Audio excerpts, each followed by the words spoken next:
Man, what is happening, my YouTube family? Of course, it is your boy B New. I'm coming at you on this Friday. And first and foremost, want to send out positive blessings and vibrations to anybody who could be listening.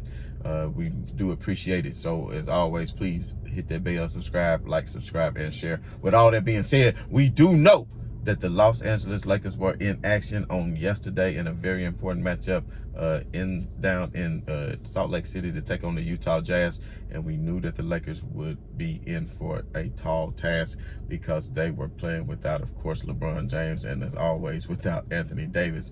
And before I get into anything, because there's a few things I want to touch on today, not only with the Lakers, but with that great game that happened last night between the Milwaukee Bucks and the Brooklyn Nets, which I will touch on here in just a moment. But just gotta, as far as the Lakers are concerned, knowing that was a very important game, and by all accounts, most people are reporting that Anthony Davis will be back in action tonight. We're not sure about LeBron James because we all know, and I'm gonna put that graphic on the screen where LeBron's ankle was just turned all the way down. But people want to say, oh, he's load managing or whatever. Just sound, I mean, the shit is just idiotic what come out of some people's mouths when it comes to LeBron James. I've never seen anybody so hated on in my life. It's just sometimes ridiculous. But at the end of the day, we know that Anthony Davis is supposedly set to return tonight, as well as LeBron James. Not sure how healthy LeBron James' ankle will be, but considering how Anthony Davis has had quite a few weeks off since turning his ankle and having that foot injury that he suffered maybe a month or two ago. But at the end of the day, if you can come back on a Friday, Anthony Davis, why the hell you can't come back on a Thursday in Denver, in Utah, knowing that the Lakers needed you? Now, before the last matchup the Lakers took on Utah, they were able to win and play small ball with LeBron James playing the center, and they sort of took that approach last night and went 1 through 5 playing the switch game. But for the most part, instead of doing that, that was only when they were substituting. For the most part, he utilized Dwight Howard, who actually played quite well during the game as far as hitting the boards and even be able to score. I think one thing that the Lakers could take away from that game and build upon with the few games remaining in the season to help be successful on the offensive end once Anthony Davis comes back is the combination of a Malik Monk and Dwight Howard, because it seems like they have a chemistry together. And I've noticed this not only last game, but in other games, whenever they are in the game together, Malik Monk tends to find Dwight Howard on multiple alley-oops in the game, and those are just easy points that the Lakers need, especially a lot of times when their offense can become stagnant. One thing that I do want to point out, Russell Westbrook didn't have that bad of a game as far as being able to get to the hole and create for others. He led the team in points and assists last night. But to me, Dwight Howard was the main energy guy who came out and was keeping the Lakers close a majority of that game. I do like when Wayne Gabriel came into the game, I felt like he could play in that 5 position, and Frank Vogel, much to my surprise, actually inserted him in to play in that 5 spot, which I think he could have did well. But Wayne Gabriel continues to get himself into foul trouble. But the 9 or 10 minutes or whatever he played last night, him and Austin Reeves were the only ones who were a plus on the floor. And DJ Augustine. DJ Augustine was +3. Wayne Gabriel was +6, and Austin Reeves was +1. And the 3 players that had the most, who did the best as far as being on the court with plus minus, were the 3 players who got the less minutes. Now go figure that from Frank Vogel. And I can't understand, when the Lakers kept getting close, because of course they fell behind again early in the first quarter, but then they made games of it throughout the rest of the first quarter they fell behind by like 9, then the next quarter they fell behind by 4 or 5 more, which made it 15. But then the next 2 quarters, they outscored the Jazz in the 4th quarter, and in the 3rd quarter, I think they only got outscored by maybe 1 point. But at the end of the day, I don't understand why. At some point, I know Gabriel came back into the game late, and he ended up picking up an offensive foul on a moving screen that I thought was kind of a bogus call, personally. But we do understand that Frank Vogel never once did he decide to play Gabriel and Dwight Howard at the same time, which I think would have been better. One thing I will say, even though the Lakers gave up 99 points through 3 quarters, Utah was actually hitting a lot of good shots. The Lakers were closing out and playing good defense, because at the end of the day, Utah only shot 34% from 3. Was only 15 out of 44, and it could have been a lot more, but the Lakers did close out on a lot of those shots and make them miss a lot of those shots by closing out and playing good defense. But Utah, just kept hitting more shots than, of course, the Lakers did, because the Lakers were broke yet again, because Frank Vogel insists on playing Carmelo Anthony. And I know people think I'm crazy, but I'm telling you, Carmelo Anthony and Trevor Ariza don't need to see the floor. And of course, he started Trevor Ariza last night. When I saw that, I said, oh Lord. And of course, Trevor Ariza didn't hit not 1 3. He was constantly beat on the defense. When I'm talking about closing out, the people that was closing out and actually playing good defense, closing out on the 3 and switching 1 through 5 were Austin Reeves, Wayne and Gabriel, and actually, much to my surprise, THT, actually, except for a couple of plays where he was beat, but for the most part, he did good as far as giving you the energy on the defensive end of the floor.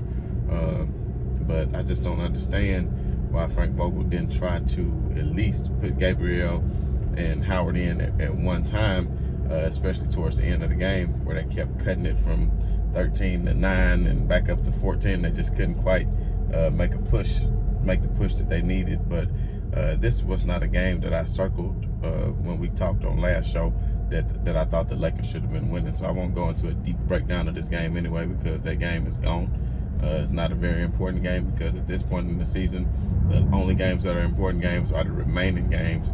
And as we looked at on last show, and I'll talk about this before I get into the contest between Milwaukee and my feelings on Giannis and his MVP race, is I will say,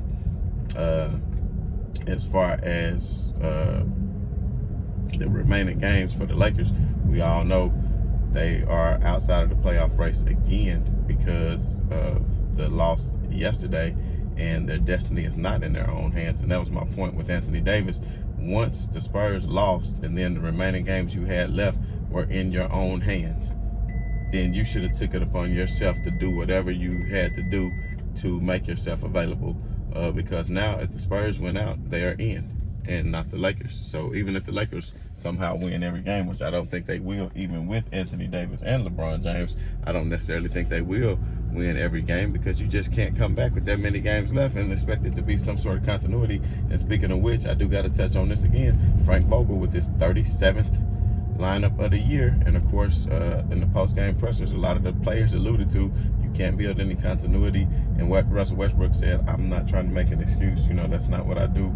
I own up to whatever you got to pay with what's available, but that's not something that he's been accustomed to throughout his career, playing with so many different lineup changes and all this. Of course, a lot of it is to do with injury, but a lot of it is Frank Vogel just trying to can't coach his way out of wet paper sack, just trying to find some kind of way and just throwing changes until he think he can get it. And no, that's just not the way you do it. The Lakers have not established any kind of continuity on role assignments of the players and who needs to play when and what and how. Like Avery Bradley, did he even get any playing time last night? It's like, okay, oh, we'll try you sometimes, now we won't. Oh, we'll try you sometimes, now we won't. And like I said, other teams that solidified a 9-man rotation. In the playoffs, a lot of times you only see an 8-man rotation. And of course, the Lakers are still all over the place. 10, 11, 12-man rotation, not knowing who and when and what to play. But at the end of the day, I've already told you all what my 8th and 9th-man rotation would be in order for the Lakers to be successful. But going back to this play-in tournament situation with the 5 games remaining, of course, we know San Antonio next 2 games is a home and away with the Portland Trailblazers. Now, Portland did give New Orleans all they could handle the other night, but that was in the Rose Garden. That's a little bit different. I don't even know if they still call it the Rose Garden anymore, but that's what they called it back in the day when Clyde the Glide and used to slide. But might not be the Rose Garden, but I like the Great Northwest, and I have been up there, and it's a beautiful city. But anyway, Portland could win that game and do the Lakers a favor, but I just don't see it happening. I just feel like Portland is they just don't have enough firepower. Even though they're trying, they make it still one of the games at home, but it was not my prediction that the San Antonio Spurs would win either of those 2 games.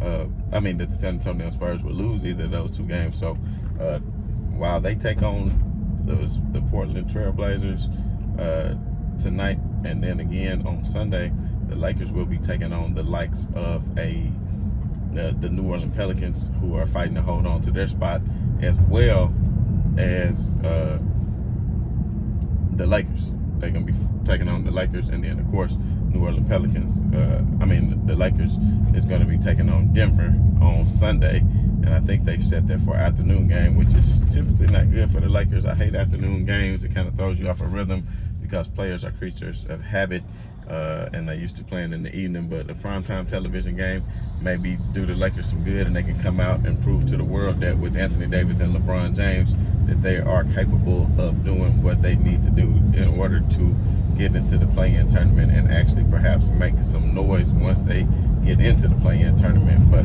at the end of the day, you got to take it one game at a time. Let's remember the Lakers were up by 20-something points against the Pelicans the other night before they turned around and gave up the game. And of course, we do know LeBron James injured his ankle during that game, and I won't say that's what led ultimately to them losing, but it did play a part in it because LeBron James was no longer capable of attacking the basket in the second half like he was with reckless abandonment during the first half of that game. But let's just hope that LeBron James is a quick healer and he's been getting some good treatment, and he can actually show some explosiveness tonight, and they will be in the confines of their own home at the Crypto.com arena.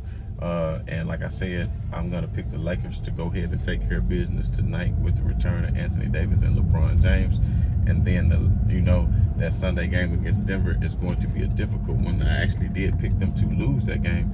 And the reason why I did pick them to lose that game is because we all know the debacle from when the Lakers played Denver earlier in the year. Of course, that was right after Anthony Davis had went down yet again, I believe, with the maybe it was the knee injury at the time, and they came out and got straight spanked. They were down by as much as 44 points at one point. Let's just hope that that's not the case. And with Anthony Davis and LeBron James are both playing, I give them a shot at winning this game, but ultimately I'm still going to pick them to take that L, and I still pick San Antonio to win both of their games against Portland. And if that is the case and San Antonio wins both games against Portland, they will be ahead. But at the end of the day, after that, the Spurs will be taking on Denver, which I think they will not be able to beat Denver, because let's just face it, the Spurs are not as good a team as the Lakers, even though they have one head-to-head tiebreaker, crazy as it sounds, but that's due to a lot of injuries and other variables that played a part in that. But of course, they take on Denver, then Minnesota, then Golden State, and then Dallas. And I will say this, the Lakers have a tough schedule too, because they got Phoenix, Golden State, OKC, and Denver after that. So, but I still feel like that the Lakers will win. They will lose at Denver. They will lose at Phoenix. I think the Lakers have what it takes to beat Golden State, who not has been playing well as late. Of course, know they have what it takes to beat OKC. And then I think that last game of the year against Denver, by that time, things will be sorted out. And I don't think Denver will have a whole lot to play for, because by that time they should have secured already their spot without having to be in the play-in tournament. And I just don't think they risk injury and go out there and start a Jokic. They may say, well, let's see if we can beat the Lakers. That way we won't have to face them later. But at this point, I don't think anybody's really that concerned about the Lakers, just to be honest. And they feel that they're a beatable team. But maybe they'll look at it and say, with Anthony Davis and LeBron James, this will be a good test to see where we are going into the playoffs, and they'll go all out.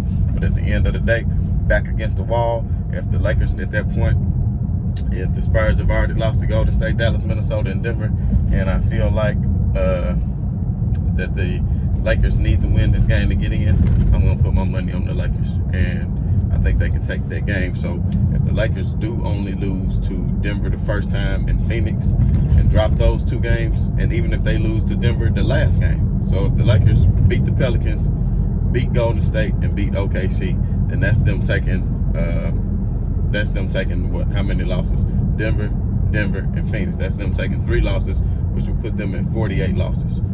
But San Antonio Spurs, if they lose at Denver, Minnesota, Golden State, and Dallas, that's 4 losses, which will put them at 49 losses, and that will put the Los Angeles Lakers in the play-in tournament and have them set to play at New Orleans, which would be a great game. And then after they win that game, then they can play the winner of the Clippers in Minnesota. And I do feel like the those teams that are playing San Antonio Spurs are going to be giving it their all. I think Denver's going to be giving it their all against San Antonio because they are fighting to secure not having to be in the play-in tournament. Minnesota, they are fighting to see if they can get out of the play-in tournament and try to get ahead of Denver. So I think they'll be giving it their all. Golden State, if you think about it, Golden State, Denver, Utah, and Dallas are all within 2 games of each other being in the top 4 spot too. So not only are you thinking about that, then they can secure home court advantage at least at a minimum through the first round. So I think that all those teams have something to play for, and that they will be playing their all.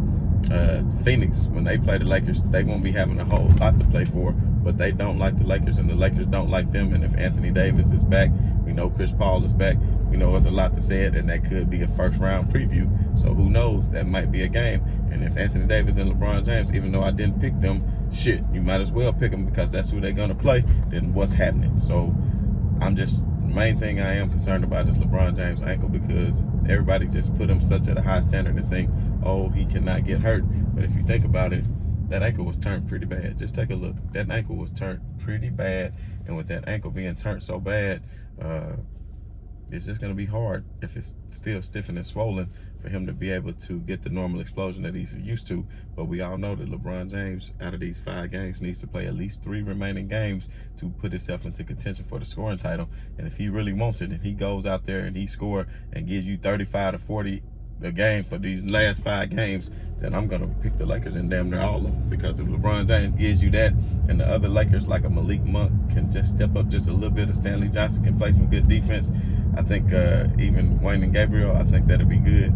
But I do think the Lakers need to go ahead and cut Ken Bazemore and sign Wayne and Gabriel so he'll be available to play in the playoffs, because if they do not, then he won't be eligible to play because he was a 2-way contract. So that is very key. I like Wayne and Gabriel's defense. I like he snatched some rebounds from Rudy Gobert a couple times last night. I just like the energy that he plays with. I just wish he would be more careful on how he picks up the fouls. Even though some of the fouls did seem a little bogus, but with him knowing that he's not going to get any kind of superstar treatment, he needs to just approach the game in a careful way in order not to pick up fouls. Now, but all that being said, I know I took a lot of time on that, but I did want to touch on Giannis in the MVP race. I want to touch on how great Giannis has been playing.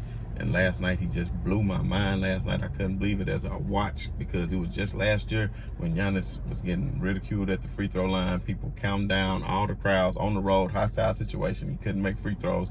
To last night in a hostile situation with the Nets really needing this game because they want to solidify them in the 8th seed. That way they only have to play 1 game in the play-in to solidify themselves in the playoffs.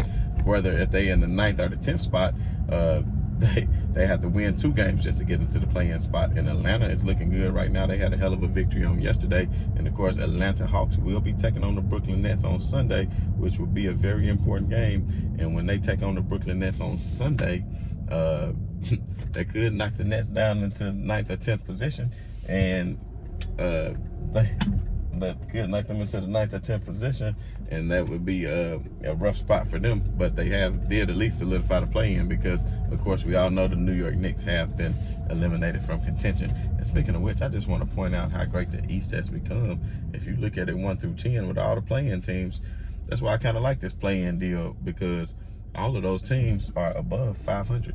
But then when you look out at the West, starting at 8th with the Clippers, 8th on down is below 500. So who would have thought? That just only lets you know that the East has become a better conference.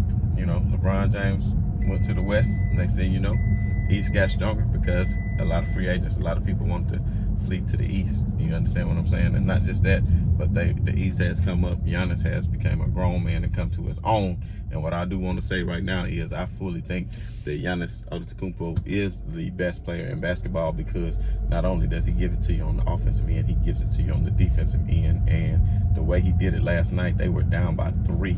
And I was like, oh my God, there was no Middleton or any, he had been ejected off that flagrant foul to me, which I think a flagrant 2 was too much. They feel like he grabbed the arm and pulled him down. I think he was just, his momentum hit him into the arm, and maybe he thought to grab him, trying to maybe save him. But at the end of the day, I don't think it warranted a flagrant 2, but the league do have to protect their players, so that's ultimately what they decided. But that's even more outstanding of a team of Milwaukee to be able to overcome that, and Giannis put them on his back. And I cannot say enough about how they were down by 3, and Giannis on the previous, I want to say the previous possession, or maybe two possessions before that, missed the 3 from that same spot. But then on the next one, he had the wherewithal to get the rebound and throw it to another teammate, run back out to the 3-point line, and then catch it and do a step back 3 to force the overtime. And that just still didn't do it, because then once you get into the overtime, and of course the foul on Kevin Durant, I'm not sure what they saw. I didn't see him necessarily take away Kevin Durant's landing space, even though Kevin Durant did hit his ankle. It just seems like he did a flyby to me, but unfortunate that they only had that one angle. Normally you would get some sort of above angle or reverse angle, but they only had that one angle, so it was tough to see. If they had another angle, they never showed it, and that's pathetic by TNT. Turn the broadcast and get yourself together and get a better angle. I mean, I see local broadcasts of the Grizzlies and everybody else have better and multiple angles on replay, so I don't know what that was all about. But at the end of the day, I like the coach's decision once Kevin Durant made that 3rd free throw to not call a timeout and take it at half court and give them a chance to set their defense. They did kind of like what LeBron would used to do, just get the ball in the full court, let him run down the court and make a decision. And I like the way Giannis, he was 11 out of 11 at one point on free throws until he missed a couple, but he still came back and finished strong and made the last ones when it mattered. And he took the onus upon himself and went to the hole. A lot of people say that really wasn't a foul.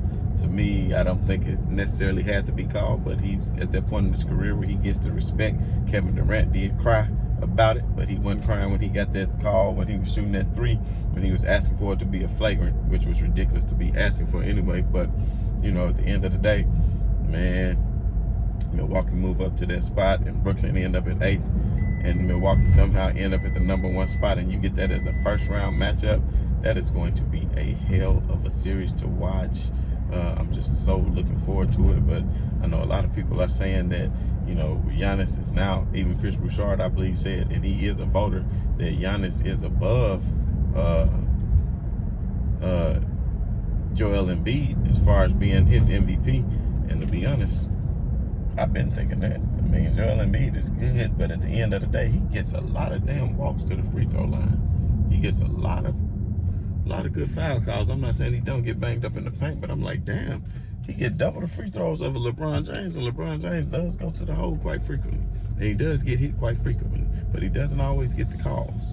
So, you know, at the end of the day, for the last 5 games that KD has faced Giannis, he is 0-5. And at this point, I don't think the Bucks, they are the defending champions. And I didn't poo-poo over them last time, but I did say last year they were a beneficiary of a lot of injuries, because we all know there are a lot of unfortunate injuries in the playoffs last year. We all know that, you know, Donovan Mitchell wasn't 100%. We know Mike Conley was not 100%. We all know Kawhi Leonard went down and is still down. We all know that there's quite a few players. I can't remember everybody, but it was quite a few players that were injured. But at the end of the day, Kyrie Irving, of course, wasn't himself. He was coming back from injury. No, it was James Harden. It was James Harden. And I think Kyrie Irving was out because he had hurt his ankle, matter of fact, so he didn't play. And then James Harden, his hamstring. So, you know, but at the end of the day, I mean, it's going to be a hell of a series all the way around. I don't look past Toronto. I think they got a hell of a squad. I don't think they're afraid of anybody. Even Atlanta looking like they want to start making some moves and play like the way they did in the playoffs last year. I just feel like in the West, I still think it's anybody's conference. I know Phoenix has done their thing and proven time and time again, but if Golden State can play the way that they're capable of playing, I think they can make some noise. Really not afraid of Denver. Really not afraid of Utah. Even though there are good teams, I just don't ultimately feel like they had the firepower. Maybe if Murray was playing for Denver, it'd be a different story. But at the end of the day, I just got to give mad props out to the Phoenix Suns and how they've been playing, even without the likes of Chris Paul. So it's going to be a big game for the Lakers coming up next week, and we'll see how that all goes. But I did want to, you know, put my opinion in on that Phoenix and Milwaukee game. That was a hell of a game, and I'm really impressed by Giannis, the way he has an all-around game now. And on the defensive end of the floor, he's special. On the offensive end of the floor, He's special. I know I did my top 35 ranking, and I can't remember where I had Giannis on that ranking at the time. I had him ranked in the top 30, which to me is hell of a respect considering how much of a young player he is. And a lot of this is based on projections as well. But at the end of the day, that young boy hooping. You understand what I'm telling you? He is hooping. He reminds me so much of a LeBron James, because a lot of times people say LeBron James just athletic. He can only drive. He can only get to the hole. And then later in his career, LeBron James was able to start stretching the floor, hitting jump shots, making you have to fight through screens instead of going under him and giving them that space. You know, LeBron James hit the game-winning shot against San Antonio in that Game 7 when they went under the screen on him. He hit the 18-footer, so they got to respect that for LeBron James. But man, I'm telling you what, when it's all said and done, if Giannis Antetokounmpo can do what he's doing now, and I don't see any chances of him slowing down because he is a gym rat, just like a LeBron James is going to continue to take care of his body, man, the sky's the limit for that guy. The sky's the limit for him, and congratulations to him last night for passing the great Kareem Abdul-Jabbar as far as the most points for a franchise. So at the end of the day, it's a big game tonight against the Pelicans. I regret to say that I'm not probably going to be able to watch it live because I bought some tickets for a previous engagement, and I'm obligated to this engagement that I have to be at. So I think I'm not going to check it throughout the game either. I just want to record it or whatever I need to do and then watch it later. So I'm still going to have some reaction for tomorrow. But like I said, I do pick the Lakers, especially if LeBron James and Anthony Davis play tonight. If they get up by 15 or 20, that's a lead that they're not going to give up. But what I do want to say is Anthony Davis needs to play in the paint and stop bully woofing, and don't go out there and start shooting all these 17-foot, 18-foot elbow shots, which in practice they have been looking good. Now, if you can make them some bitches, then shoot it. But if you can't, then just chill. And speaking of just chill, right on to the real, and much love to y'all haters. And speaking of y'all haters, man, you know what? I'm gonna make a whole nother show about y'all haters because I got something for y'all. And matter of fact, that's what I'm gonna do. I won't even respond to that right now because I got things I need to do. So like I said, right on to the real. Much love to y'all haters. I'm out. Peace.